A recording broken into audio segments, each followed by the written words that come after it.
पहली चीज़ फरमाते हैं अल्लाह ताला ने नेकियों को मुख्तलिफ चीज़ों में छुपाया हुआ है। कहीं ऐसा ना हो कि इंसान छोटी सी छोटी नेकी समझकर उसे छोड़ दे। अल्लाह ताला ने अपनी रिज़ाइयत को मुख्तलिफ नेकियों में छुपाया हुआ है। बहुत सी नेकियां हैं दुनिया में। ये ना हो कि छोटी सी नेकी इंसान मामूली समझकर उसे छोड़ दे। मुमकिन है उसी नेकी में अल्लाह की रहमत जोश में आ जाए, इंसान ऐसे रद्द कर दे, छोड़ दे।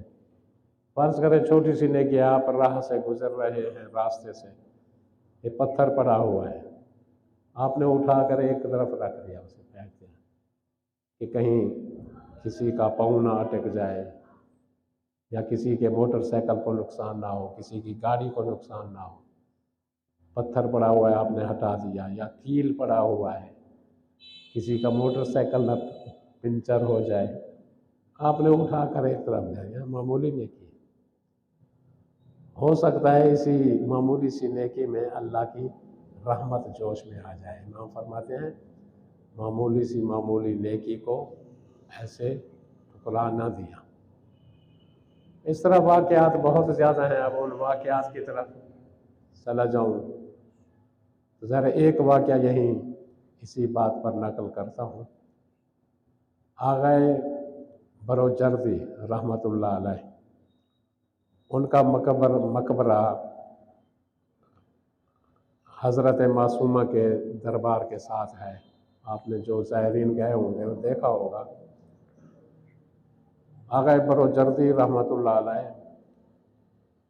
इमाम खुमैनी के उस्ताद थे, पढ़ाते थे हौसे में। जब फरमाते हैं इनके तालिब इल्मी का ज़माना था, तालिब इल्मी के ज़माने में ज़ाहिर है इंसान सख्ती से गुजारता है, तो मदरसे में रह रहे हैं, अब फाके की हालत है, 3 दिन हो गए हैं, फाका है, मदरसे से भी कोई गज़ा कुछ नहीं मिल रहा, पढ़ रहे हैं। कहीं से कोई इमदाद आई तो वो वहीं से वो सिर्री पाचे लेकर और रोटी लेकर जा रहे थे।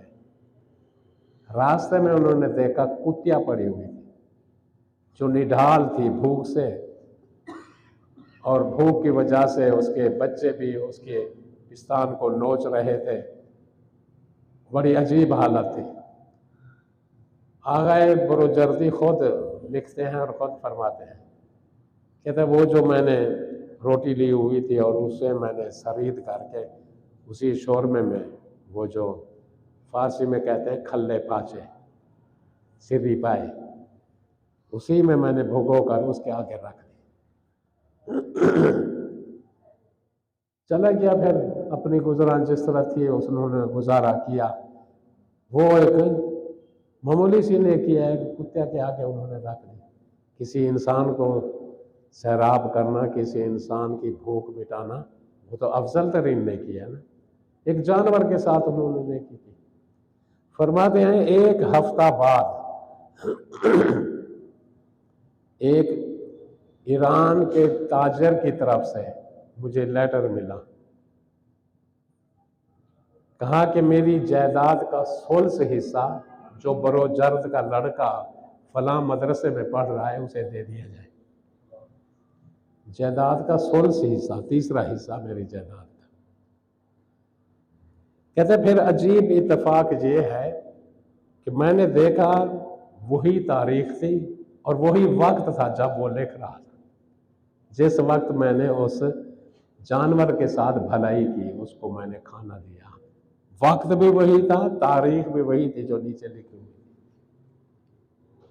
ये देखें मामूली सी नेकी, अल्लाह ताला ने उनको कितना अजर दिया इसी दुनिया में। अब मालूम नहीं आखिरत में क्या अजर होगा। इसी दुनिया में एक बहुत बड़ी उन्होंने ऐसे समझे विरासत के वो मालिक बन गए। इस तरह से फरमाते हैं इमाम हुसैन अलैहिस्सलाम, फरमाते हैं किसी गुनाह को भी मामूली तसव्वुर न करें। हो सकता है उसी गुनाह में खुदा का गजब शामिल हाल हो जाए।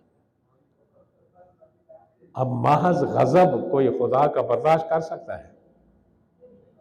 ये जो आप सैलाब देखते हैं या ये जो हवादिस देखते हैं, सैलाब, जलजले, ये जो आफतें और मुसीबतें आती हैं, ये महज गजब नहीं है खुदा का, ये गजब के साथ साथ रहमत भी है। अल्लाह ये दिखाता है अपने बंदों को कि देखो सीधे रास्ते पर आ जाओ, मैं इस तरह कर सकता हूँ। और मैंने इसलिए कोई किसी गुनाह को मामूली तसव्वुर ना करे। हो सकता है खुदा का गजब शामिल हाल हो जाए। जिस तरह दुआए कुमैल के अल्फाज हैं, ऐ अल्लाह तेरे गजब को ये जमीन और आसमान भी बर्दाश्त नहीं कर सकते, तेरी फकत सूरज की तमाजत को मेरा ये जिस्म बर्दाश्त नहीं कर सकता, जहन्नम की तेजी को कैसे बर्दाश्त करेगा। इस तरह के अल्फाज दुआओं में मिलते हैं। इसलिए कोई गुनाह गुनाह गुनाह है, चाहे छोटा गुनाह है चाहे बड़ा गुनाह है। छोटे गुनाह को लोग मामूली समझते हैं,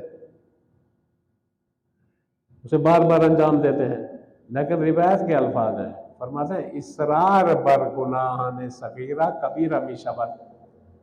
बार बार सगीरा गुनाह का इसरार करना फिर कबीरा हो जाता है। गुनाह है, मासियत तो है, ये देखो कितने बड़े खुदा की मासियत हो रही है, बड़े अजीम हस्ती की, जो कायनात का मालिक है, ज़मीन और आसमान का बनाने वाला है, अपनी मखलूक को बनाने वाला है, उसकी आप मासियत कर रहे हैं, चाहे छोटा गुनाह हो, मासियत अंजाम ना लो। इसलिए इमाम हुसैन अलैहिस्सलाम का ये अजीब जुमला है, फरमाते हैं छोटे से छोटे गुनाह को भी तसव्वुर, छोटा तसव्वुर ना करें। हो सकता है इसी छोटे गुनाह में खुदा के गज़ब शामिल हो, और मामूली सी मामूली नेकी को, छोटी सी छोटी नेकी को छोटी नेकी तसव्वुर ना करें। हो सकता है उसका रहमत जोश में आ जाए, आप बख्शे जाए। तीसरी चीज फरमाते हैं कि अल्लाह ने अपने दोस्तों को, अपने औलिया को मुख्तलिफ लोगों में छुपाया हुआ है, ताकि आप सब का इकराम और एहतराम करें। हो सकता है हमारी निगाह में ये हकीर हो या पस्त हो, या हम उससे नफरत करें, लेकिन हो सकता है वलीउल्लाह हो, अल्लाह की निगाह में वो कैसा पसंदीदा हो, अल्लाह उसे चाहता हो, उसकी मुनाजात को चाहता हो, उसकी दुआएं मुनाजात हो, हमारे सामने हकीर है। इसलिए इमाम फरमाते हैं किसी शख्स को, किसी आदमी को हकीर तस्वर न करें। हो सकता है वही औलिया खुदा, अल्लाह का पसंदीदा तरीन बंदा। चौथी बात फरमाते हैं किसी दुआ को मामूली तस्वर ना करें। दुआ दुआ है, हो सकता है किसी दुआ में भी आपकी इस्तिजाबत के दरवाजे खोल जाए, आपकी कबूलियत के दरवाजे खोल जाए। इसलिए जहां भी दुआ हो रही हो वहां बैठकर दुआ करें। कोई मोमिन पिछले दिन आया हुआ था, कहते बैठे मेरे लिए दुआ करें, वहां बैठकर फातिहा भी पढ़ी, उसके वालिदैन के लिए दुआ भी की। तो मुमकिन है ज़हरी तौर पर मुख्तसर दुआ है, 2-3 आदमी हैं, जो इज्तिमा हो, मुमकिन है एक आदमी की वजह से सबकी दुआ कबूल हो जाए।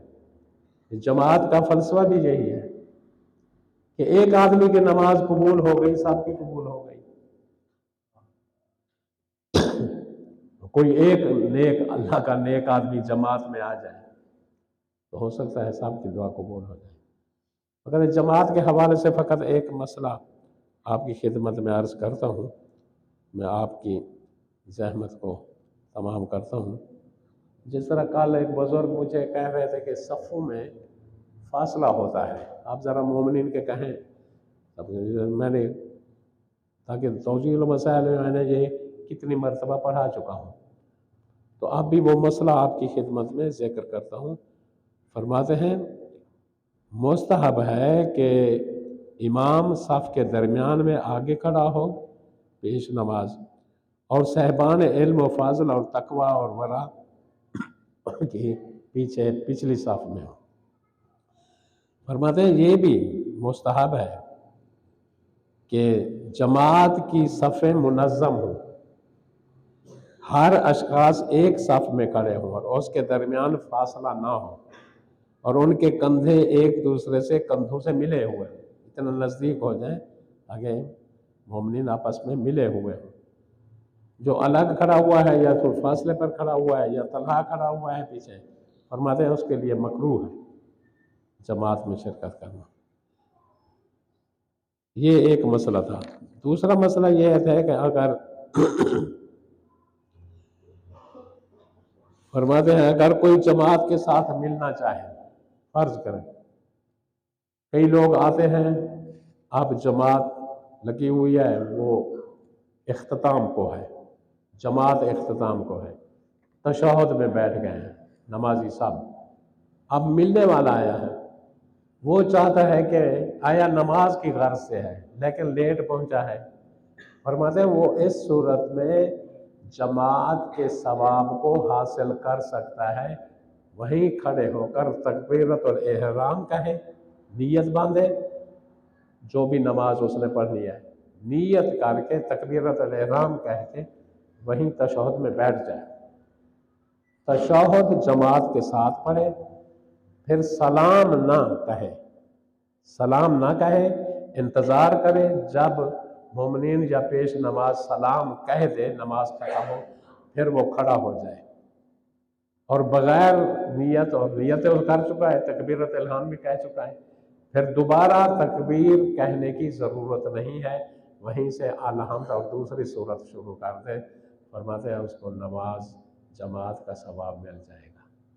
नमाज जमात का सवाब कितना है ये इल्म है। फरमाते जिस तरह पैगंबर अकरम सल्लल्लाहु अलैहि वसल्लम की ज़ात पर दुरूद पढ़े, बोला सलवात पढ़ने का सवाब फरिश्ते भी उसका इहाता नहीं कर सकते।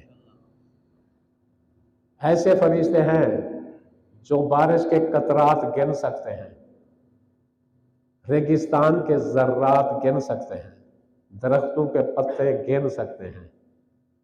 फरमाते हैं सब मिलकर गिनना शुरू कर दे, पैगंबर अकरम की ज़ात पर अगर सलवात पढ़ी जाए उसका सवाब नहीं गिन सकते, और जो जमात 10 आदमियों से तजावुज़ कर जाए नमाज जमात तो उसका भी सवाब का इहाता ऐसे फरिश्ते भी नहीं कर सकते।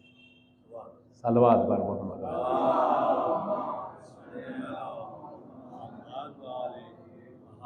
ये कुछ मसाइल थे आपकी खिदमत में। फिर नमाज जमात में फरमाते हैं मकरूह है, अगर जमात की सफ़ों में जगह हो तो इंसान के लिए तन्हा खड़ा होना मकरूह है। जमात खड़ी हुई हो, तन्हा खड़ा होना मकरूह है, और तन्हा नमाज पढ़ना भी मकरूह है। मुक्तदी का नमाज के अज़कार को इस तरह पढ़ना कि इमाम जमात पेश नमाज सुन ले, मकरूह है। कोई ऊंची आवाज़ से तस्बीह या ज़िक्र या जो भी हो कि इतना ऊंची आवाज़ से न पढ़े कि पेश नमाज सुन सके, फरमाते हैं ये भी मकरूह है। मुमकिन है कई मरतबा ऐसा हुआ है पीछे जो बैठे हैं वो ऊंची आवाज़ से कोई पढ़ना शुरू कर दे, तो मैंने ये समझा कि शायद मैं भूल गया हूँ, तो उस तक आवाज़ पहुंची है पेश नमाज तक, शायद वो ये तसव्वुर करे या मैं भूल गया हूँ, तो इस वजह से शायद मुमकिन है, फरमाते हैं उसका ऊंची आवाज़ से पढ़ना मुक्तदी का मकरूह है, जबकि पेश नमाज उनकी आवाज़ को सुन ले। सल्लल्लाहु अलैहि मुहम्मद व आलिहि तय्यबीन ताहिरीन। हाँ, इसमें वो तो अलग मसला था। हाँ, वो तो अलग मसला था। उस वक्त उलमा ने भी फतवा दिया था कि फासला करें, आपकी जमात सही होगी, वो मराजे की इजाज़त थी ना। तो ये आम हालात में है, अगर खुदा न खास्ता इस किस्म के हालात हो जाए तो फिर ज़ाहिर है वो फासला करना पड़ेगा।